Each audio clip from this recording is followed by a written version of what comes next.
glasses someplace in my hand. I think this is... Oh, you tried to give blood. Oh, the other thing that night, we tried to give blood, but there was nobody taking blood because nobody needed blood. But there's still a line wrapped around. There was a line wrapped around it. That's right. The next thing you were going to say was those stories about serendipity. Yeah. Now, Rebecca, you might want to come up on these. You know where they are? Yeah, it's right here. Well, Jim got to our apartment probably around, he called from the birthing center and told me to go down to the store and get some cash and peanut butter, just to make sure that we had something to eat. And then we're gonna go get blood. I went down and I got some peanut butter, I think, and I don't think I got any cash. I don't remember now. But he called. And when I went down to the street, there was no traffic, except there were tons of people walking up from on 2nd Avenue and 1st Avenue, just walking in the middle of the street, walking to wherever they could be. And Jim didn't mention that the taste of the air was so acrid. You could just smell this metal burning for weeks and weeks and weeks. You couldn't get that smell. I can still taste that smell right now out of it. But yeah, some stories about, so I worked for Cantor Fitzgerald, and everyone who was at work that day died. I worked on the 104th floor. We had from 101 to 106. But the next day after, on September 12th, we all met, all the survivors met at the Pierre Hotel to give information. It was a family meeting place, and that's where we heard a lot of stories about, you know, when you saw somebody that wasn't dead, you know, well, why weren't you there? You know, I had this, you know, 2-week-old baby in my arms, so everybody knew I wasn't going to be dead. But I saw my friend Flover, and I was like, why aren't you dead? You know, why weren't you, we don't say that, we said, why weren't you there? And he lived over in New Jersey and normally took the PATH train. Everybody was there by 8, normally, 7:30 to 8 o'clock in the morning. And he had a house guest the night before, and he was so mad that this person was right, you know, they had to take a shower, and they were just taking so long. He was so mad, he was racing to work because he was late. And when he got out of the subway, the PATH train, he looked up and he saw the burning building. So he was safe. Flover from Columbia. There was a farmer's market down on the bottom of the World Trade in the plaza, and Saeed used to always go get a muffin. So he went down, got a muffin, and missed the plane. This other woman, Tamara, her husband, they lived in Staten Island, and her husband is a contractor in New York City, and he always took her to work. Well, that morning they had a horrible, horrible, horrible fight, and he said, you find your own GD way to work today. So she had to figure out the bus system, the subway, and so she got out, she got on the West Side, she got off on the wrong stop, and she looked up and she saw the tower burning. I mean, just... Oh, Dan. The guy you set beside. Daniel, who died. He was supposed to go to a meeting up in Midtown with another office mate, Dan Windrum. And Dan left, and he came to Daniel and was like, come on, we got to go, we're going to be late. And they had a trading problem, the system crashed, so Daniel was like, I got to fix this, and then I'll be up there. I'm just going to be late to that meeting. Well, Dan survived, Dan Windrum survived, Daniel didn't. He died. He died. Just because he waited to finish a project instead of going to the conference uptown. Yeah. Some other guys, some head honcho guys, they had already made plans to take the customers golfing. Well, the customers canceled, but they were like, gosh, it's such a beautiful day. We're going to go golfing instead. You know, they've already arranged to take the day off, so they all survived. You know, another guy, people were laid off the Friday before, but Well, This the- one guy he was going to take his car to the shop on the Friday, in a couple of days or so, but he decided, he was supposed to take his car in that day. But he's like, oh, I'm not gonna, skip out of work today, they could fire me too. He died. He died. The owner of the company, He Cook- took his yeah. son, it was his first day of big boy school, so he decided he'd drop his son off at school. So he was up Midtown whenever the planes hit. and he lived. He lived, Howard Lutnick. So all these crazy stories about if you're, it's your time, your time. Well, that's another one, you can hear me. There was, one of the trading companies Oh, yeah. had, like traders, things like this.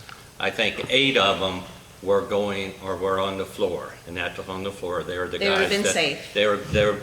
They're the ones that waved their hands and all this. And anyway, what happened is, they happened to be on the day, they only had this people come from the floor one day a year, Up to the up to the office. office. In the And World that Trade was the Center. time they went. And besides that, they knew it was going to be a discussion about trading for themselves. You can say, they were going to make them only put in the tickets for the customers, because a lot of times to get enough trading to go in, they will trade too. So all of them was there. One was on vacation, and all those died. And one of the guy that was like me upstairs, he got off with Joe Miller and was walking to the building, and he said, Joe, I've got to get to a meeting. I'm going to get up there, and I'm going to hurry up. And he ran up, and Joe said he just wished he never got, but he never found him. He died too. So it was just serendipity what happened that day and not. Stacy Peak, who did she work for? She worked for my Canada company. Fitzgerald. Stacy Did you know Peak. her? I met her once. She was on the trading desk, and I was in IT support. So I didn't. I went up one time for. My niece Yeah. got her there. She convinced her to come to New York because Stacy wanted to get into modeling. So my niece was in the theater, and so she was going to get Stacy. They were this close as friends. And Well, I know I worked in the oil part, and she worked in the Nat natural gas. But I had a lot of friends in Houston that knew her. And I know there was one time they got snowed in, and she stayed with all these guys down there and the women, and she was all I ever heard about her after that, because I'd never met her, was how nice she was and how beautiful she was. she was. Now, is her sister My niece. your niece? Holly happened to be And your out of niece, town. now, And when she came back, she had to fly into Canada and then made it. And she had left her apartment window open, and she had dust all over it. And lots of paper everywhere. And that's what, so we were about 3 weeks later after 9/11. I was sitting at home, Jim. I think it was like more longer than that. You think it was longer than Yeah. that? But go I didn't- ahead, it doesn't. I didn't think so. It wasn't too long after it Yeah. happened. And the phone rings, landlines, landline rings, and Jim answers it, and the guy on the other line asks, is this Rebecca Fiedler's house? And it's in that folder, in that envelope there, the brown envelope. This one? Uh-huh. I mean, this man hesitantly asked for me, and Jim's like, yeah, here she is. And he's like, what? And so he said, I found something of yours. I was on the 104th floor. Yeah. So he found something. He's like, I found a CD that, what's in there? CD. I just wanted to get it back to you. He said he got on it. I mean, it's perfectly intact. He popped it in his computer, found my resume with my phone number and my address, and he was thinking he was gonna be giving it back to my husband. And this is what he said. So he said, "Dear Ms. Fiedler, I cannot describe the anxiety with which I placed that telephone call to you regarding the enclosed CD-ROM. Learning that you were a survivor and not a statistic was the start of my recovery from this horrific experience. I wish you well. Well, sincerely, William Silver." So he was walking to work, they were opening the exchange, and he was walking to work and saw this shiny disc. Picked it up and mailed it back to us. Yeah. Too bad we don't have CD-ROMs anymore. I don't know what's all on it. But I yeah, have a question I want to ask. Yeah, The noise whenever the plane hit, it had to be ungodly. Jim because- described it to me. He said he heard this horrible, but he first figured it was the flight had been diverted, and he didn't really think that much of it. And then it just kept getting closer, and it was so low. And then it got swallowed up. yeah, it just went in like you saw. But then the city That's was the reason I quiet. got- That's the reason I got this video, the 4-minute video, for everybody to see exactly what had happened and before, because my tale's of just one person. So Jim, it didn't make a noise when it actually went into the building? Not that I remember. That's what I was wondering. Yeah. Because I know when the Electra, an old plane up here crashed, they said you could hear it for 15 miles. Yeah, they may have, but it was, well, then everybody wanted to go get off, and some people got off and went down to any ferry they could get, and some of them got to New Jersey, and they couldn't get back for several days because then they Stranded. blocked, they were stranded. Well, they cut off access to Manhattan. You couldn't get, Yeah. Yes. you could cross the Brooklyn Bridge. You said you were walking when the towers fell. Yeah. You didn't feel that? You Nope. didn't feel any Nope, hurt? nothing. That's strange. But it was what, a mile, almost a mile apart, about that far. Yeah. It was, But I thought you remember you saw one, and then you didn't see the other one. which one? Oh, I don't don't think think you saw I did. either one? I don't know. The other one, I've got, people, you can tell, people were singing going down the stairs. This Irish guy was that was the other building, and Mary. Well, I had a friend who survived she was in Tower 2. She worked for Morgan Stanley, Jenny Lee. Remember Yeah. Jenny? She was on the 63rd floor. And she was on the trading desk, and all the guys were staying in trading because the markets were open. Yep.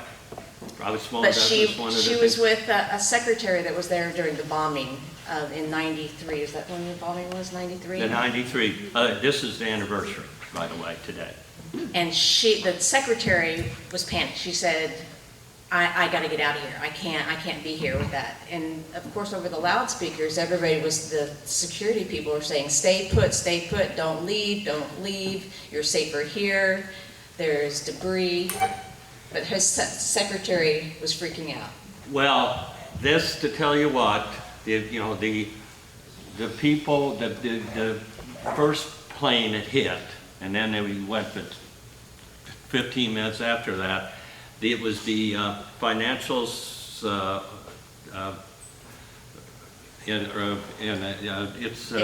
in England that was opening, and they were waiting even though there was the window, the World War II was intact then, World War the II. World Trade, World Trade. Yeah, the World Trade II Was was intact. intact, and the World Trade I, they could see burning all around, and it was so hot. Some of them got out of their office to go into another office that's still waiting. Now my people, they said get out. These people didn't. And Trading them. they were trading. It was just crazy why people didn't do that. So Jenny went with the secretary, left all of her stuff there, went with us. She's like, I gotta go down. I can come back up, but I gotta go down on the ground. So she went with her secretary, and they started down the 63 floors, down and around and around. And she said she was about on 30, and she felt the building sway. And in Jenny's mind, she was an engineer, in Jenny's mind it was like, oh, Tower 2 just fell into my building. That's what the guy in 93 was trying to do. He was trying to knock the one he bombed into the other one, but it didn't work Right. today. So she went down, so she thought that, okay, the tower's fallen over. It went down and down and down.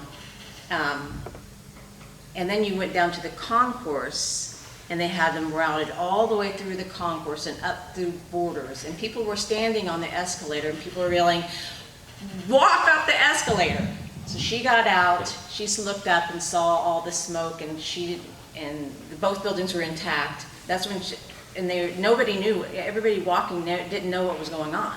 They had no idea, they didn't get to see the news, they didn't know that an airplane hit, they didn't know anything. And so she knew that she was, when she got out of the building, she's like, I gotta go as far as I can towards the water to make sure, and she lived in Jersey, but she went towards Brooklyn, the other side. And finally, I don't know how long it took her to make it home, but she was saved. And everybody on her floor, the 63 who stayed, the traders, stayed and died. But she went with the secretary, because the secretary, she was wanting to keep the secretary calm. Yeah. Question over here. This happened at 9 o'clock in the morning. 8:43. Okay. 8:46. Okay, what if it would happen at noon? How many people would have died? Well, most people probably still were there. Most of them were there, okay. because Tanner Fitzgerald, Everybody was there. everybody, there was no way down. It'd blow out everything, so if you were above that, you died. And there there was were about nothing they could 300 do. people that weren't at work that day that survived. Was there any way to get on the roof? They tried, where did I read an account? Because I knew, that night, I knew that my boss would have gotten out. He was the smartest guy in the world, and I knew that they would somehow, because you could walk up. But I read an account where the doors were locked, Doors were locked, couldn't get up. Yeah. couldn't get up.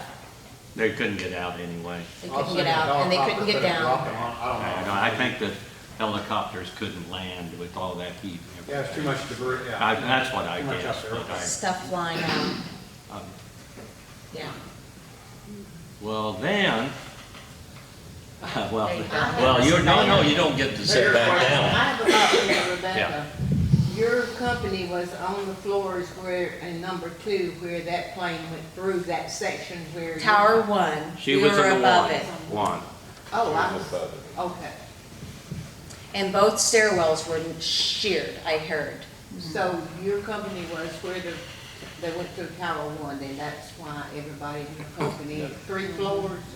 We're from the 101st to the 106th floor, and out of 108 floors.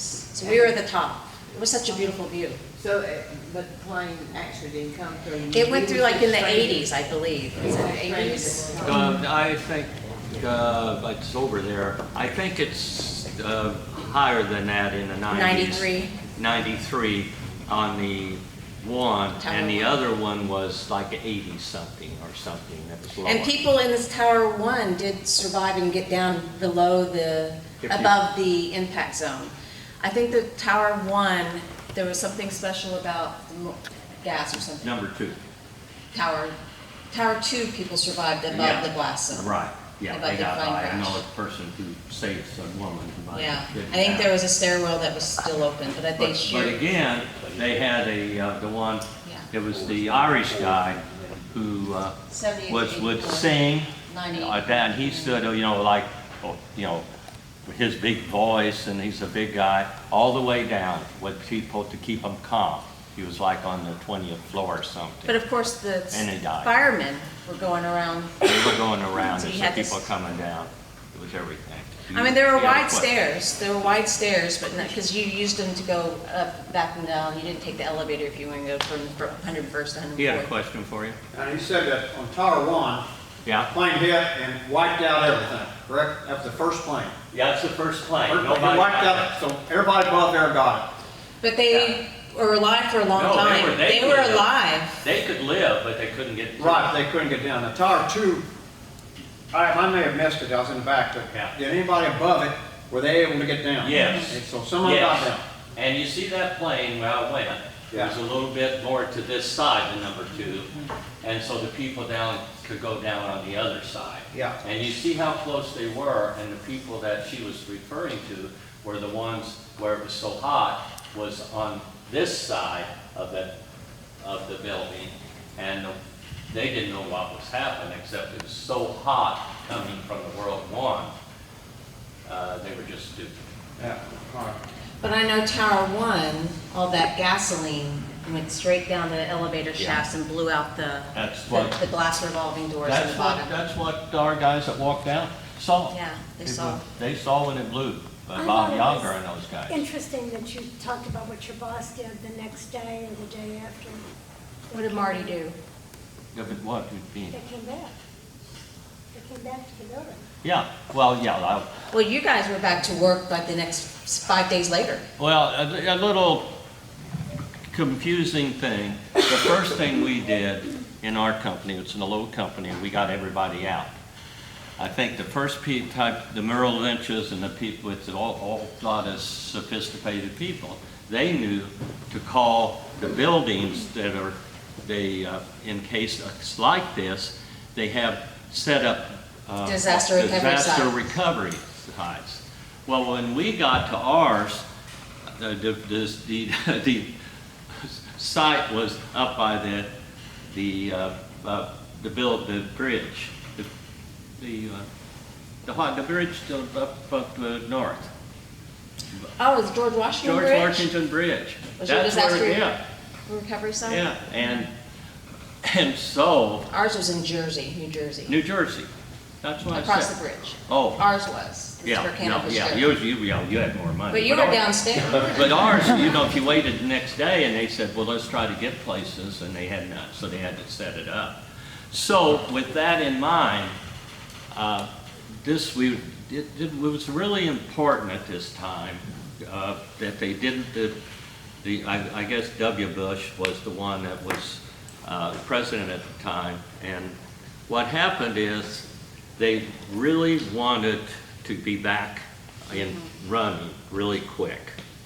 And so the president of our guy, and then Ira, the treasurer, they were going back down every day. And so little me, since I knew all the people at the Merck, I would be an inner person to go to the people, back and forth, back and forth. Yeah, I think Jim was back to work within Yeah. 2 or 3 days. No, And but I you would said work- they went back the next day to get all this. Oh, yeah, these two guys, they went the next day, the night, and they somehow talked them into going back up 27 with the president and the treasurer to carry the money down and get out of the building. And then he wasn't able See, to when get you back think in of all forever. those companies that left all their money in Anything cash what, you got and out. safes and. And your son Dan went down to take lots of pictures. And I don't think it wasn't the next day, but it was Oh, a okay, few days later. yeah. Jim, Yeah, is there a third building that went down too? no, just two, Well, no, but they're- they burned down. I mean, they were destroyed. They never fell over. The World Trade number 8, didn't it? I don't know. 7, Yeah, Seven went down I there. can't count that high. yeah. But what I had to do is I walked down, took the subway, had to get out, walk over to the 15 or whatever it is, and then go through the red area and go down to all the way along the. He walked Hudson along the River. West Side Highway, The West Side Highway. all the way All the down. way down, and then I would go up to whatever place they had. Our company had another company, and they kicked him out so we could be working there. And if they had it, I was in a little cramped place with 3 of them for about a week.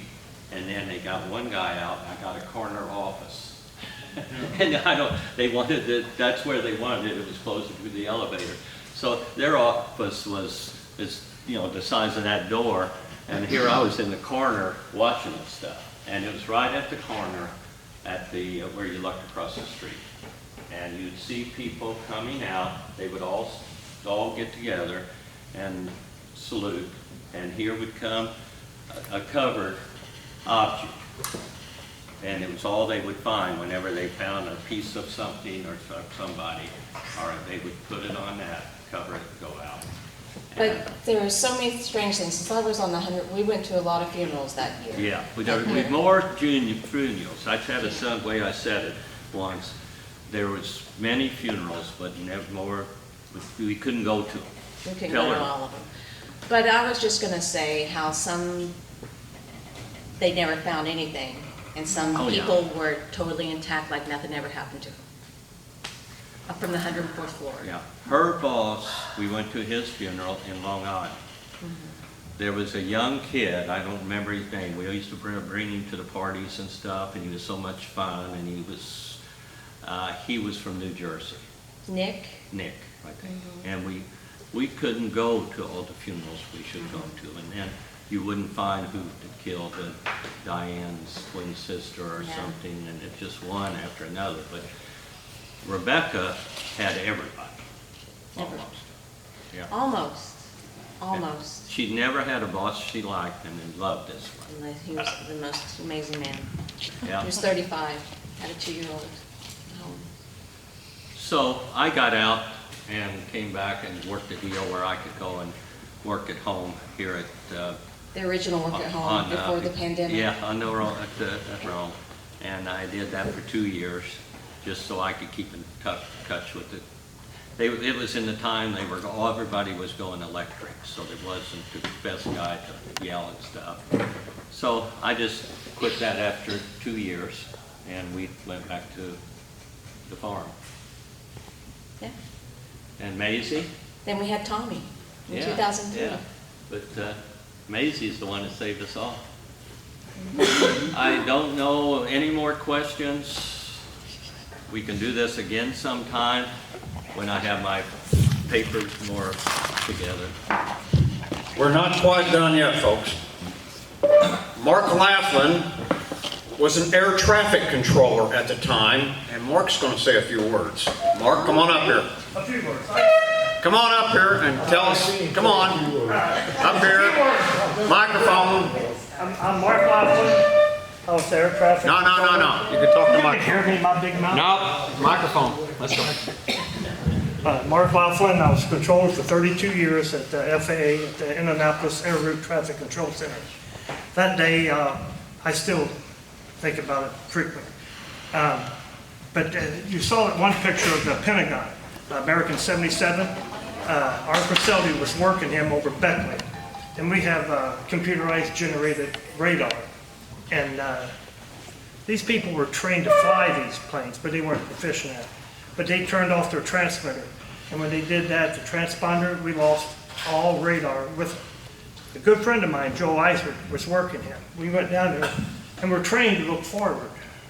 When you lose radar on an airplane, then we had to revert to World War II, or skin paint, we called it. You know, our radars out there looking like they did in World War II for skin paint. We couldn't find it. We looked, and then we found out it was a couple hours later, over Beckley. Another thing about Joe, we was there, we relieved him, because, you know, a tragic thing, you know.